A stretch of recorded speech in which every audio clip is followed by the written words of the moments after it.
الحمدللہ وکفا وسلام علی عبادہ الذین اصطفیٰ اما بعد۔ اللہ تعالیٰ نے ربوبیت کا نظام ملک کے ارباب بسط و کشاد پر چھوڑا ہے، اور اللہ تعالیٰ نے معیشت کے باب میں جتنی مجتہدانہ قوتوں کو ترجیح دی ہے، اتنی وسعت تو عبادات کے باب میں نہیں۔ عبادت میں ایک آدمی ایک دن کم یا زیادہ کرتا ہے تو شریعت اس پہ گرفت کرتی ہے کہ رمضان کے روزے عبادت ہیں، تم اس میں کمی بیشی نہیں کر سکتے۔ حضرت رسالت مآب صلی اللہ علیہ وسلم نے حج کے ایک حکم میں فرمایا، اور قرآن میں بھی آیا ہے کہ تم 10 روزے رکھو، عورت کی عدت 4 مہینے اور 10 دن ہے۔ اس طرح کی بہت سی چیزیں ہیں جن میں کمی بیشی نہیں کی جا سکتی، لیکن جہاں بات آتی ہے معیشت کی، شریعت اس میں لوگوں کو بہت اجتہاد کی وسعت دیتی ہے کہ وہ اپنے زمانے میں اس پہ عمل کر سکتے ہیں۔ چنانچہ سیدنا ابوبکر رضی اللہ عنہ نے مساوات کے باب کو ترجیح دی، اور انہوں نے کہا کہ جو تم نے نیک اعمال کیے ہیں اور جو تم ایمان میں اور انفاق فی سبیل اللہ میں سبقت اختیار کی ہے، یہ اجر اللہ کے ہاں سے لینا، اور باقی دنیا میں جو معیشت کا باب ہے میں اپنی رعایا کو برابر کا دوں گا ہر ایک۔ سیدنا عمر رضی اللہ عنہ نے ایسے نہیں کیا، اور وہ سمجھتے تھے کہ ترجیحی بنیادوں پر لوگوں کے ساتھ ڈیل ہونی چاہیے۔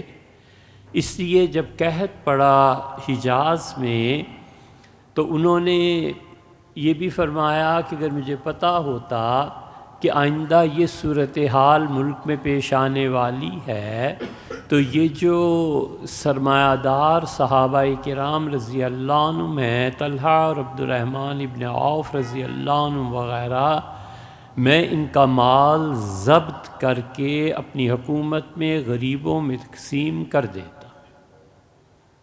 پھر جب قحط پڑ گیا تو انہوں نے فرمایا کہ دیکھو فلاں وقت تک اگر یہ قحط ختم نہ ہوا تو مجھے اللہ کی قسم ہے میں تم سرمایہ داروں سے مال لے کے غریب لوگوں میں تقسیم کر دوں گا۔ میں تو یہ نہیں کر سکتا کہ لوگ بھوک سے اور پیاس سے مر جائیں۔ پھر حضرت عمر رضی اللہ عنہ نے یہ جو ایک حکم لکھا تھا، اور لکھا تھا ہر ایک کو، ان کی سلطنت کے بہت صوبے تھے، 22 صوبے تو سلطنت عثمانیہ میں رہے ہیں۔ عراق مثلاً پورا ان کا ایک صوبہ تھا، کویت پورا صوبہ تھا، اور یہ 17واں صوبہ خلافت ترکیہ کا ایک حصہ لوگ شمار کرتے تھے، اور تھا بھی۔ تو سیدنا عمر رضی اللہ عنہ نے ہر جگہ لکھ کے بھیجا کہ اپنے دشمنوں کے مقابلے میں بالکل ڈرنا نہیں ہے، اور مدینہ منورہ میں 50,000 گھوڑے میں نے بالکل تیار رکھے ہیں ریزرو میں، جب تمہارا جی چاہے، بس ایک خط کی دیر ہے، یہاں سے 50,000 گھوڑے سواروں سمیت نکل پڑے۔ اب 50,000 گھوڑوں کے لیے جو انہوں نے چراگاہیں قائم کی تھیں وہاں تشریف لے آئے جب قحط پڑا، اور جتنے بھی لوگ تھے 12 آدمی تھے جو وہاں پر مقرر تھے دروازوں پہ، ان سب کو جمع فرمایا۔ اسلم سیدنا عمر رضی اللہ عنہ کے سیکرٹری سمجھ لیں، اور کہا اسلم ان سب کو بلاؤ۔ اور جب وہ لوگ آئے تو آپ نے فرمایا کہ دیکھو بھئی، اس مدینہ منورہ کی سب سے بڑی چراگاہ یہ ہے، کوئی آدمی آ جائے، کوئی عورت آ جائے، اس چراگاہ کے دروازے آج کے بعد کھول دو اور انہیں چرنے دینا، اور خبردار جو کسی کو منع کیا۔ میں مدینہ منورہ میں ایسی بوڑھی عورتوں کو جانتا ہوں جن کی کل متاع ایک اونٹنی ہے یا اونٹ ہے، اور لوگ اپنے گھروں میں اس پہ مشکیزیں پانی کے منگواتے ہیں، اور وہ یہی دن بھر کرتا ہے یا کرتی ہے، اور اسی کے پیسے سے اس کی زندگی چل رہی ہے۔ اور اگر یہ روک دو گے اور اونٹنی کو کچھ ہو گیا تو پھر سرکار پر جا کر بوجھ پڑے گا۔ یہ ہے دانائی اور زیرک کہ ملک کا خزانہ کیسے بچایا جائے۔ اسی لیے یہ جو پاکستان میں اتنی ڈالرز اور یہ اور وہ لوگ خرید رہے ہیں، ہم نے سے جس نے بھی پوچھا، ہم نے کہا یہ جائز ہی نہیں ہے ان دنوں میں ڈالرز کا خریدنا، کیونکہ جا کر بوجھ حکومت پر پڑے گا، اور حکومت ہم سے ٹیکس لے کے ان چیزوں کو پورا کرے گی، یا تو پھر ملک ڈوب جائے، اور یا تم اپنے ذاتی ڈالرز کی قیمت کی وجہ سے اس میں اضافہ کر لو، یہ خریدو ہی نہیں، یہ جائز ہی نہیں ہے تمہارے لیے۔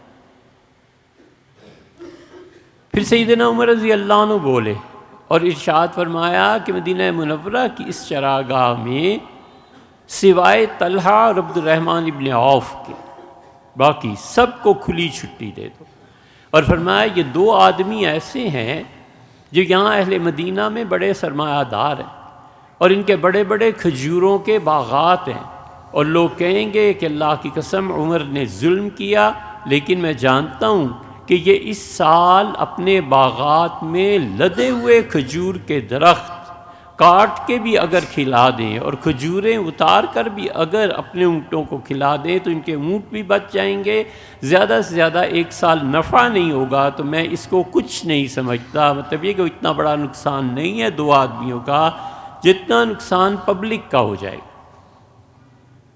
وہ ہمیشہ ترجیحی بنیادوں پر لوگوں کو دیتے رہے، خود بزنس کرتے تھے، ایرانیوں کے ساتھ بزنس کرتے تھے، لوگوں کو منع کر رکھا تھا، لوگوں کو کہا کہ مجھے تم پہ بھروسہ اتنا زیادہ نہیں ہے، میں کرتا ہوں اور سارا حساب دیتا ہوں، یہاں سے پیسے لیتا ہوں، ایران اپنے مال کو بھجواتا ہوں، وہاں سے جو نفع آتا ہے اس کے میں سے اتنا حصہ گورنمنٹ کو دیتا ہوں، اتنا خود لیتا ہوں۔ ان کے بیٹے عبداللہ ابن عمر رضی اللہ عنہما کو کسی نے اونٹ دے دیے جب بصرہ سے مدینہ منورہ آ رہے تھے، اور گورنر نے کہا کہ راستے میں اگر تجارت کر سکیں تو کر لیں، اونٹ یہاں اس قیمت کا ہے، راستے میں منڈی زیادہ مل جاتی ہے، آپ اس میں دے دیں، اور اصل زر جمع کرا کے نفع رکھیں۔ سیدنا عمر رضی اللہ عنہ کے پاس مدینہ منورہ پہنچے تو حضرت عمر رضی اللہ عنہ نے ایک جملہ فرمایا، بس انہوں نے کہا میرے بیٹے عبداللہ، نفع اور اصل زر دونوں سمیت یہ گورنمنٹ کا حق بنتا ہے، تمہارا کوئی حق نہیں بنتا، یہ امانت تھی تمہارے پاس، یہ بزنس کے لیے پیسہ نہیں تھا، ختم۔ اسی لیے ہندہ آئیں حضرت ابو سفیان رضی اللہ عنہ کی اہلیہ، اور کہا میں تجارت کرتی ہوں، اور عورتیں اس زمانے میں تجارت کرتی تھی، حضور صلی اللہ علیہ وسلم کی بیویاں تجارت کرتی تھی، مختلف جانوروں کی کھالیں دباغت اسے دے کے نمک لگا کے خشک کر کے وہ بھیجتی تھیں بکنے کے لیے مارکیٹ۔ انہوں نے کہا مجھے پیسے دیں، میں بزنس کرنا چاہتی ہوں۔ اب فرمایا لو پیسے، کیا ریشو رہے گی؟ انہوں نے کہا میں پہلے سے ہی شام میں بزنس کر رہی ہوں، اتنا آپ کا اتنا ہمارا۔ سیدنا عمر رضی اللہ عنہ کو شواہد کی بنیاد پر یہ شبہ ہو گیا کہ یہ مجھے کہے گی کہ پیسے کا تلف ہو گیا۔ سیدنا عمر رضی اللہ عنہ نے کہا کہ میں قرض دے سکتا ہوں، بزنس میں پارٹنرشپ نہیں ہو سکتی، یہ میرے اختیار میں۔ قرض دے دیا، اور وہ کہتی ہیں کہ نقصان ہو گیا۔ سیدنا عمر رضی اللہ عنہ تو بالکل ان کے سر پہ، اور فرمایا میرا قرض نہیں ہے، یہ میں نے اپنی جیب سے نہیں دیا، تم گورنمنٹ کا پیسہ ادا کرو، ہو ہی نہیں سکتا کہ قرضہ معاف ہو جائے۔ ہند بہت پریشان ہوئی، لیکن سیدنا عمر رضی اللہ عنہ کا اس کے علاوہ ہو ہی نہیں سکتا کہ تم لاؤ پیسہ واپس، یہ قرض تھا، یہ قرض معافی کی صورت میں اسے چلنے ہی نہیں دوں۔ یہ سب معیشت کے ابواب تھے۔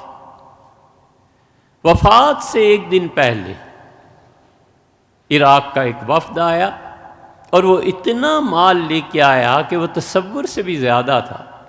سیدنا عمر رضی اللہ عنہ نے اس مال کو محفوظ کرایا اور خط لکھا عراق میں کہ ان لوگوں کو بھیجو، فلاں فلاں کو نام لکھ کے بھیجے۔ وہ آئے اور اکابر صحابہ کرام رضی اللہ عنہ میں سے، اور فرمایا کہ میں نے اس لیے بلایا ہے کہ تم بہت متقی اور حضور صلی اللہ علیہ وسلم کے پسندیدہ افراد میں سے ہو، خدا کی قسم اٹھاؤ تم 10 آدمی کہ اس جتنا مال ہے اس میں سے ایک پائی بھی تم نے پبلک پر ظلم کر کے وصول نہیں کی۔ اور فرمایا جن خزانوں میں لوگوں کا حرام مال، جبراً وصول کیا ہوا مال جمع ہوتا ہے، اللہ ان مملکتوں کو تباہ کر دیتا ہے۔ تمہارا سارا پیسہ اسی لیے میں نے الگ کروا کے رکھا ہوا ہے، تم قسم کھاؤ کہ اس میں کسی مسلمان کی ایک پائی ناجائز، اگر ہے تو اسے واپس لے جاؤ اور اس کو پیسے دو۔ 10 آدمیوں نے قسم کھائی اور فرمایا جہاں بھی مجھے شبہ ہوتا ہے میں اسی طرح اچھے لوگوں کو بلا کے قسمیں لیتا ہوں تاکہ وہ اللہ سے ڈریں اور لین دین ٹھیک۔ پھر انہوں نے کہا عراق میں عورتیں یہ وہ، سیدنا عمر رضی اللہ عنہ نماز کے لیے تشریف لائے، اور راوی کہتا ہے میں نے امیر المومنین کو دیکھا گھٹنے کی جگہ ان کا جو شلوار پاجامہ جو چیز تھی پیبند لگا ہوا تھا، اور وہ اسی حالت میں نماز پڑھا دیتے تھے۔ تو انہوں نے اقامت سے پہلے عثمان ابن حنیف کو، جو اس زمانے میں سب سے زیادہ علم رکھتے تھے زمینوں کی پیمائش کا، انہیں بلایا اور فرمایا تم عراق کی بیوہ عورتوں کی بات کر رہے تھے، اللہ کی قسم ہے مجھے اس مقام پہ مسجد نبوی میں اگر مجھے 1 سال اللہ نے اور حکومت دے دی تو تم دیکھو گے کنگن اچھال کر پھینکیں گی یہ بیوہ عورتیں، اگلے سال تمہیں زکوٰۃ میں دیں گی۔ میں ان کا ایسا بندوبست کر کے جاؤں گا کہ ان میں سے کوئی کسی کی مدد کی محتاج نہیں رہے گی۔ پھر انہوں نے کہا کہ ابوبکر رضی اللہ عنہ کا طرز عمل ٹھیک تھا، میں ترجیحی بنیاد کو بدلوں گا کچھ عرصے میں، اور وہ ٹھیک کرتے تھے جو کچھ کہتے تھے۔ اب مجھے احساس ہوا ہے، پھر ان کا انتقال ہو گیا، اور سیدنا عثمان رضی اللہ عنہ کے زمانے میں جو مال آیا ہے اور جو پیسہ آیا ہے برابری کی سطح پہ تقسیم ہونے لگا، برابری کی سطح۔ چھوٹے چھوٹے بچوں کو پیسے دیتے تھے۔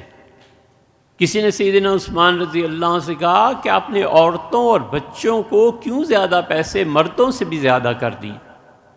یہ ہے دانائی، یہ ہے دانش مندی۔ انہوں نے کہا بچے کی خواہش ہے کہ وہ پیسہ خرچ کرے، باپ اس کو پیسہ اگر نہیں دے گا تو یہ ضرور چوری کر کے پیسہ لائے گا اور خرچ کرے گا، اور عورت کی خواہش ہے کہ پیسہ خرچ کرے، اگر شوہر بھائی باپ نہیں دیں گے تو وہ ضرور کوئی حرام کام کرے گی اور پیسہ لا کر خرچ کرے گی۔ میں اپنی مملکت میں بچوں اور عورتوں کی حفاظت کرنے والا ہوں، میں ان دونوں کو اجازت نہیں دے سکتا کہ کوئی چوری کرے یا بدکاری کرے۔ پھر انہوں نے برابر رکھا، اور یہ دونوں خلفاء نے کہا، عثمان رضی اللہ عنہ نے کہا عمر جو فیصلہ کر گئے ہیں میں اس سے بالکل نہیں چھیڑوں گا۔ 200 سال تک سیدنا عمر رضی اللہ عنہ کی پالیسی چلتی رہی، اور معاشیات میں تو 300 سال ہارون الرشید مامون کا زمانہ آ گیا اور وہ چیزیں کام آتی۔ اسی لیے کہ وہ لوگ اللہ کی ربوبیت جانتے تھے کہ پہلی بات اسے یہ نہیں کہا میں تمہارا اللہ ہوں، یعنی عبادت کرو۔ اس نے فرمایا کہ الستُ بربکم، کیا میں تمہارا رب نہیں؟ اور رب کا تعلق انسانوں کی معیشت کے ساتھ۔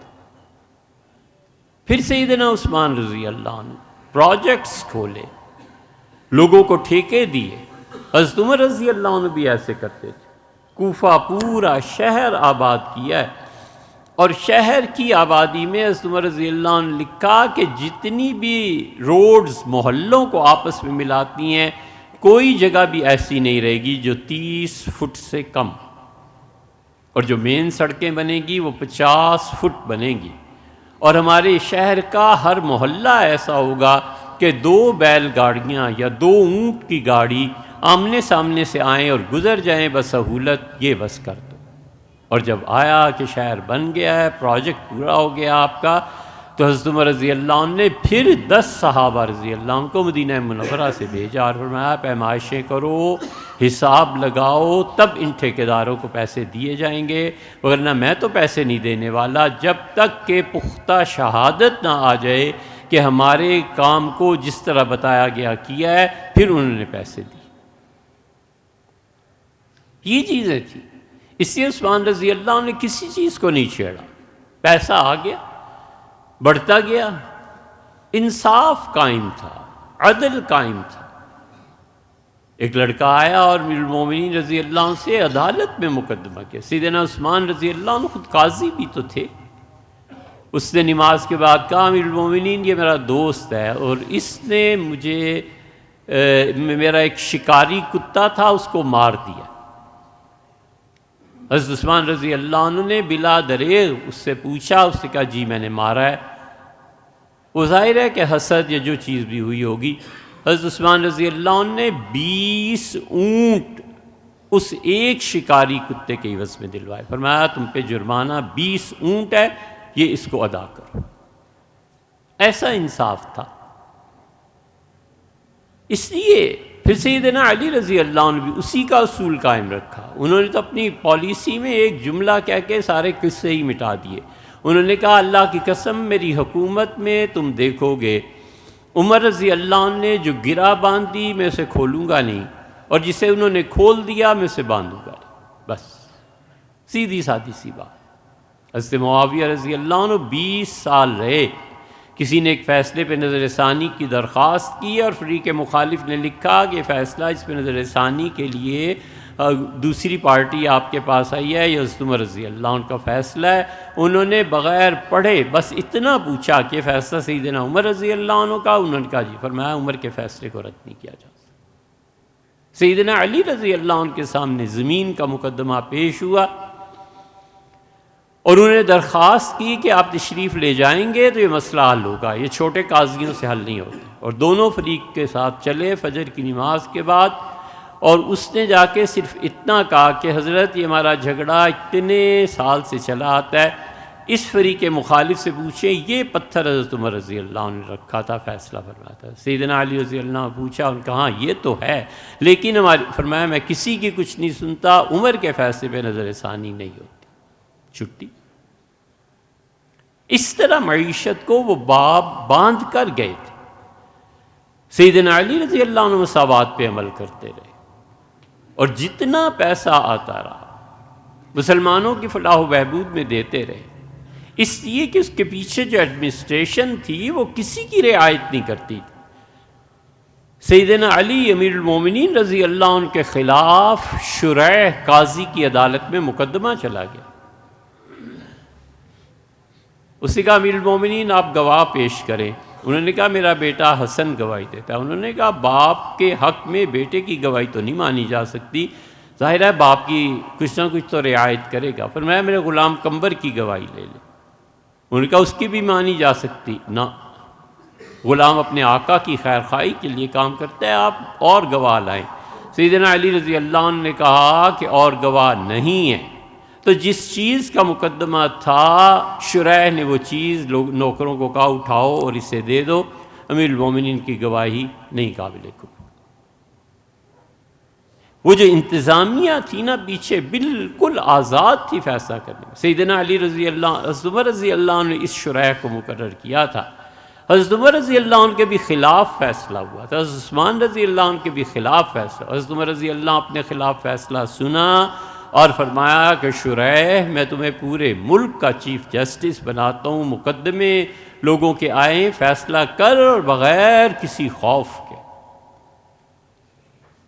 اسی لیے تو پھر سب خلفاء بعد میں وہ جانتے تھے کہ چیف جسٹس کی پار کتنی ہے، طاقت، اور وہ بھی حضرت عمر رضی اللہ عنہ دیا ہے، وہ بلا تکلف اپنے بیٹے کے خلاف فیصلہ کر دیا۔ اس نے کہا ابا کیا سمجھتے ہیں، میں اپنے ایک دوست کے ساتھ پارٹنرشپ کام کرنا چاہتا ہوں، یہاں سے اتنا خریدیں وہاں سے اتنا خریدیں، تو عدالت میں آئیں گے اور آپ اگر فیصلہ ہمارے حق میں دیں تو کاروبار کر لیں، حق میں نہ ہو، کوئی اس میں ایسی شک ہو تو میں کاروبار نہ کروں۔ تو فرمایا عدالت میں آنا۔ گھر میں ہی تھے، اگلے دن وہ عدالت چلا گیا، اپنے بیٹے کے خلاف فیصلہ بھی کیا، پیسے بھی ضبط ہوئے اور سزا بھی ملی۔ تو اس سے شکوہ کیا کہ والد آپ نے یہ کیا کیا؟ انہوں نے کہا تم جیسے کا یہ علاج ہونا چاہیے، مجھے اللہ کو جواب دینا ہے، تم ملک میں اپنی انانیت قائم کرنا چاہتے ہو، اپنی انانیت پہ تم مجھے یعنی دوسرے لفظوں میں بلیک میل کرنا چاہتے ہو کہ میں تمہارا باپ ہوں۔ یہ عدل اور یہ انصاف اس پالیسی پہ لے آیا کہ قاضی کے ہاں فیصلہ ہو جائے گا۔ اسی لیے تو عورت اٹھتی ہے، اسی لیے تو مسلمان جتنے بھی خلفاء حتیٰ کہ گر بھی گئے وہ اپنے سٹینڈرڈ سے، لیکن لوگوں کے آنے جانے پہ کوئی پابندی نہیں تھی۔ حضرت معاویہ رضی اللہ عنہ تو ایک وزیر مقرر کر دیا، فرمایا میں مصروف رہتا ہوں، کوئی بھی مقدمہ جو میرے سننے کے قابل ہے میرے منسٹر کو بتا دو۔ یہی اب تک سعودیہ میں ہے، وزارت العدل جو ہے وہ بادشاہ کی اپنی جو عدالت ہے اس کی طرف کوئی مقدمہ چلا جائے، چھوٹے قاضی بھیج دے، بلا تکلف فیصلہ ہو جائے۔ ہارون الرشید جیسے آدمی نے عورت آ گئی، اسے درخواست پیش کر دی، تو جب بیٹھا تو اس نے عورت کو بلایا اور اس سے کہا کون ہے جس نے تمہاری زمین پہ قبضہ کر لیا؟ اس نے کہا کیا میں اس کا نام لے دوں اور انصاف کی توقع رکھوں؟